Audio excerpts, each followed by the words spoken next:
Afganistan'ın binlerce yıllık tarihi savaştan, acıdan ve iktidar mücadelelerinin gölgesinde bir kaostan ibaret. Hal böyle olunca bugün Afganistan'da kendilerinden başka hiçbir dini anlayışı ya da yaşam biçimini kabul etmeyen bir ortaçağ aklına, çoğu zaman onun bile gerisinde kalan bir anlayışa sahip Taliban rejimi hüküm sürüyor. 19. yüzyılın başlarından 2. Dünya Savaşı'nın sonlarına kadar Rusya, İngiltere ve Amerika'nın paylaşamadığı, Taliban, El-Kaide gibi örgütlerin bu süreçten sonra palazlandığı ve kötücül fikirlerini koskoca bir ulusun kaderi haline getirdiği Afganistan coğrafyası ne zaman bu hale geldi? Afganistan'ın Orta ve Güney Asya ile Orta Doğu'nun kesişim noktasında yer alan stratejik konumu onu tarih boyunca büyük güçlerin rekabet alanı haline getirdi. Büyük İskender'den Moğollara, Babür İmparatorluğundan İngiliz ve Rus imparatorluklarına kadar pek çok güçlü devlet bu bölgeyi kontrol altına almak istedi. Bugünkü videomuzda Afganistan'ın tarih boyunca oynadığı stratejik rolü ve Soğuk Savaş dönemindeki önemini inceleyeceğiz. Ayrıca Afganistan'ın Sovyet işgalinden Taliban yönetimine kadar olan süreçteki durumunu ve bugün ne halde olduğunu konuşacağız. Eğer ilginizi çeken konulardan söz ediyorsam videoyu beğenmeyi ve kanalıma abone olmayı unutmayın. Hadi başlayalım. Afganistan, batıda İran, kuzeyde Türkmenistan ve Özbekistan, kuzeydoğuda Tacikistan, doğu ve kuzeydoğuda Çin ve güneydoğuda Pakistan ile sınırlarını paylaşıyor. Sadece bu özelliğiyle bile dünyanın en stratejik noktalarından biri. Tarihin en önemli devletleri ya bu coğrafyayı içine aldı ya da sınır komşusuydu. Bölgede iz bırakan uygarlıklardan ilki Medlerdi. Eski İran halklarından biri olan Medler, bugünkü Afganistan coğrafyasının çok büyük bir bölümünü ele geçirdiler. Tarihin ilk büyük imparatorluklarından birini kuran Medler, burada uzun süre hakim olamadılar ve yine İrani bir halk olan Perslerin kurduğu büyük imparatorluğa boyun eğmek zorunda kaldılar. Bu imparatorluk Ahemeniş İmparatorluğu'ydu. Bu imparatorluğa son veren ise Büyük İskender oldu. Milattan önce 331 yılında bölgeye gelen İskender, Gaugamela Savaşı'nda 3. Darius'u yendi ve Ahamenişlerin hakimiyetine tamamen son verdi. İskender, Afganistan coğrafyasında birçok şehir kurdu ve Helen kültürünü bölgede yaymak için çabaladı. Milattan önce 323 yılında öldüğünde, koskoca imparatorluğun net bir halefi olmadığı gibi, Afganistan topraklarında kimin hakim olacağı da soru işaretiydi. Milattan önce 358 yılında İskender'in en önemli Makedon komutanlarından biri olan Selevkos bölgenin kontrolünü ele geçirdi. Selevkos bir yandan yeni devletini yönetmeye çalışırken bir yandan da İskender'in mirası için yapılan savaşlarla uğraştı. Sınırlarını Indus Nehri'ne kadar genişleten Selevkos, Büyük İskender'in ardından Hindistan'da ortaya çıkan Maurya İmparatorluğu ile de karşı karşıya kaldı. Ancak bu yeni devlet oldukça güçlüydü. Selevkos onlarla baş edemedi. Sonunda da ele geçirdiği toprakların büyük bölümünü onlara bırakarak anlaşma yapmak zorunda kaldı. Afganistan toprakları bir hükümdarı daha yutmuştu. Maurya İmparatorluğu ile birlikte bir süreliğine coğrafyada barış hakim olsa da tabii ki bu durum uzun sürmedi. Bölgenin etrafındaki değişik etnik gruplar birbirleriyle çatışmaya başladı ve birçok küçük krallık ortaya çıktı. Henüz tarih sıfır noktasına varmamıştı bile. Bu süreçten sonra Afganistan topraklarının hakim gücü, bunlarla yaptıkları savaşta yenildikten sonra bölgeye göçen Yüeçilerin kurduğu Kuşan İmparatorluğu oldu. Bir süre sonra Kuşan İmparatorluğu'nu da yutan Afganistan toprakları, İran coğrafyasından gelen Sasanilere yol açmak zorunda kaldı. Onlar da milattan sonra 350'den itibaren başlayan göçebe akınlarına direnemediler. Yıllar yılları kovaladı, medeniyetler medeniyetleri iteledi ve 9. yüzyıla kadar aralarında Türklerin de bulunduğu çeşitli hanedanlar Afganistan'ı yönetmeye çalıştı. 7. yüzyılda ise İslam orduları Afganistan'a ulaştı ve bölge yavaş yavaş İslamiyet'i benimsedi. Bu dönemde Gazneliler ve Selçuklu İmparatorluğu gibi İslam devletleri Afganistan topraklarında geniş bir etki yarattı. Ancak Afganistan'ın huzuru bu kez de uzun sürmedi. 13. yüzyılda Moğollar Cengiz Han önderliğinde bu topraklara büyük bir yıkım getirdi. 1221'deki Moğol istilası şehirlerin tahrip edilmesine ve çok sayıda insanın ölümüne neden oldu. Moğolların yıkıcı etkisine rağmen bölge daha sonra Timurlu İmparatorluğu ve Babür İmparatorluğu gibi güçlü devletlerin egemenliğine girdi. Özellikle Timur Rönesansı olarak adlandırılan dönemde Afganistan coğrafyasında çok büyük hamleler oldu. Kervansaraylar, kütüphaneler inşa edildi, kültürel ve mimari çalışmalar yapıldı. Babürler döneminde ise ülkenin yarısına Safaviler hakim oldu. 18. yüzyılın sonlarına doğru Afganistan, yerel hanedanlar tarafından yönetilen bağımsız bir devletti. Bu yerel hanedanlar birbirleriyle güç mücadelesi içindeyken İngilizlerin ve Rusların bölgedeki çıkarlarını hesap etmediler. İngiltere ve Rusya, Afganistan'ı kendi emperyal çıkarları için kontrol altına almak amacıyla rekabete girişmişti. Bu dönem tarihsel süreçte büyük oyun olarak adlandırılır. İngiltere, hali hazırda Hindistan coğrafyasında bulunan sömürgelerini Rusya'nın genişlemesinden korumak için Afganistan'ı tampon bölge olarak kullanmak istiyordu.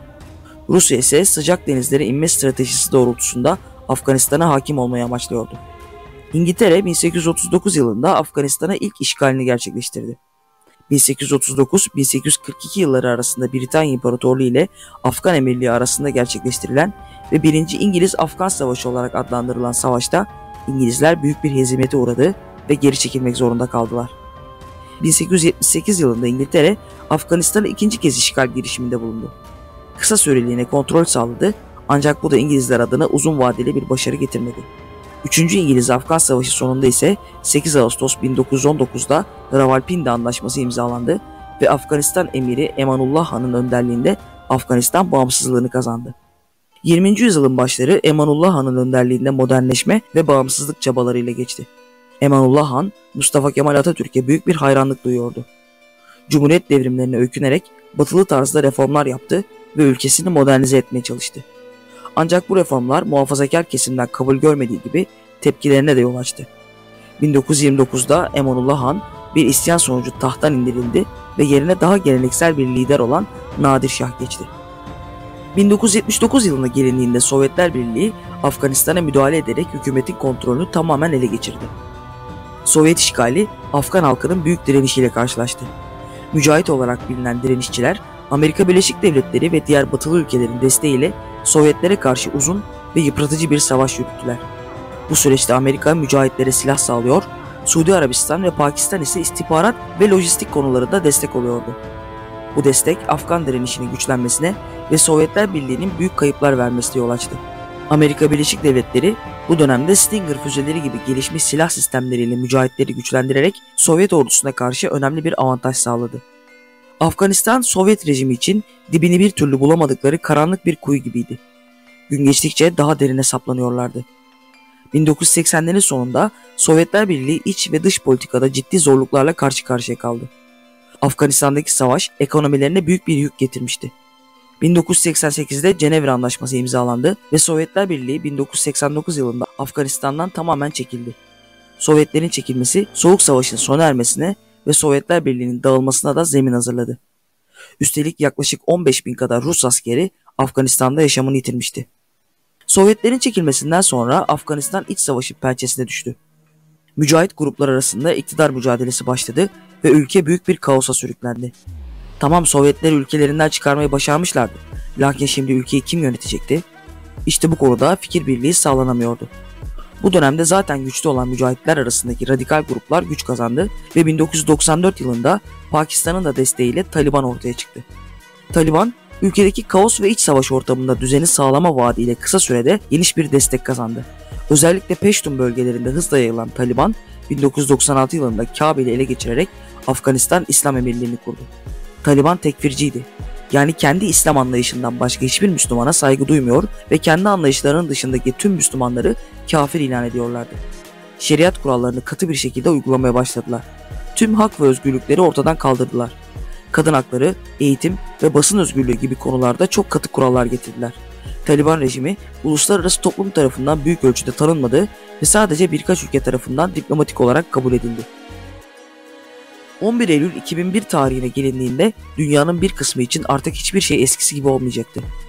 New York'taki İkiz Kuleler'e düzenlenen terör saldırısında 3000'e yakın insan yaşamını yitirdi ve bu saldırının faili olarak Afganistan'daki El-Kaide örgütü ve onun lideri Usama Bin Laden işaret edildi. Amerikan hükümeti Taliban yönetiminden derhal Bin Laden'in kendilerine verilmesini ve tüm El-Kaide mensuplarının ülkeden çıkarılmasını talep etti. Good evening. Today, our fellow citizens, our way of life, our very freedom came under attack in a series of deliberate and deadly terrorist acts. The victims were in airplanes or in their offices. Secretaries, businessmen and women, military and federal workers, moms and dads, friends and neighbors. Thousands of lives were suddenly ended by evil, despicable acts of terror. The pictures of airplanes flying into buildings, fires burning, huge structures collapsing, have filled us with disbelief, terrible sadness, and a quiet, unyielding anger. Taliban yönetimi ise bu talebi geri çevirdi. Bunun üzerine 2001 yılı Ekim ayında başlatılan Sonsuz Özgürlük Operasyonu ile Amerika Birleşik Devletleri ve müttefikleri Taliban rejimini hızla devirdi ve El-Kaide'nin Afganistan'daki varlığına büyük darbe vurdu. Taliban liderleri ve El-Kaide üyeleri dağlık bölgelere çekilmek zorunda kaldılar. Taliban'ın devrilmesinin ardından Bonn Konferansı ile Afganistan'da geçici bir hükümet kuruldu ve 2004 yılında yapılan seçimlerle Hamid Karzai, Afganistan'ın ilk demokratik olarak seçilmiş cumhurbaşkanı oldu. Ancak Taliban'ın gerilla savaşı taktikleriyle sürdürdüğü direniş, ülkenin tam anlamıyla istikrara kavuşmasını engelledi. Bu dönemde Türk askerlerinin de aralarında bulunduğu, kısaca ISAF adı verilen NATO liderliğindeki Uluslararası Güvenlik Destek Gücü, Afganistan'da güvenliği sağlamak amacıyla kuruldu. Ancak Taliban ve diğer radikal grupların saldırıları devam ediyordu. Ülkenin birçok bölgesinde güvenlik sorunları yaşandı ve Afgan hükümeti bu sorunları çözmekte oldukça yetersizdi.